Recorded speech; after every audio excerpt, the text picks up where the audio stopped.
দাঁড়াচ্ছে না, মানে পানি দেওয়ার সঙ্গে সঙ্গে 12 ঘন্টার মধ্যে আর পানি জমিতে থাকতেছে না। এই অবস্থায় এবারকার কৃষক খুবই কষ্টে আছে।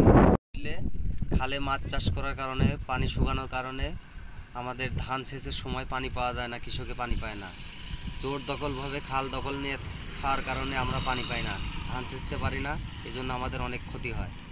ভূগর্ভস্থ পানির ওপর নির্ভরশীলতা বাড়ার কারণে এই অঞ্চলে কৃষি ও জীবন ব্যবস্থাপনায় ব্যাপক পরিবর্তন এসেছে। তাই ভূগর্ভস্থ পানি ব্যবহার কমিয়ে ভূ-উপরস্থ পানির কিভাবে ব্যবহার করা যায় এবং সেচ ব্যবস্থাপনায় পরিবর্তন আনার জন্য তাগিদ দিচ্ছেন কৃষি বিশেষজ্ঞরা। উপজেলায় ভূগর্ভস্থ যে পানি, সেচের পানি আছে, সেই পানিটা সংরক্ষণ করার জন্য আমরা কৃষকদের প্রতিনিয়ত উদ্বুদ্ধ করছি, যাতে করে তারা ভূগর্ভস্থ পানি সর্বনিম্ন পর্যায়ে বা যৌক্তিক পর্যায়ে ব্যবহার করে, অতিরিক্ত পরিমাণে পানি যাতে ব্যবহার না করে, এবং খরা মৌসুমে, বিশেষ করে খরিফ এক মৌসুমে যাতে করে আমাদের পানি পর্যাপ্ত সরবরাহ পায় কৃষকরা।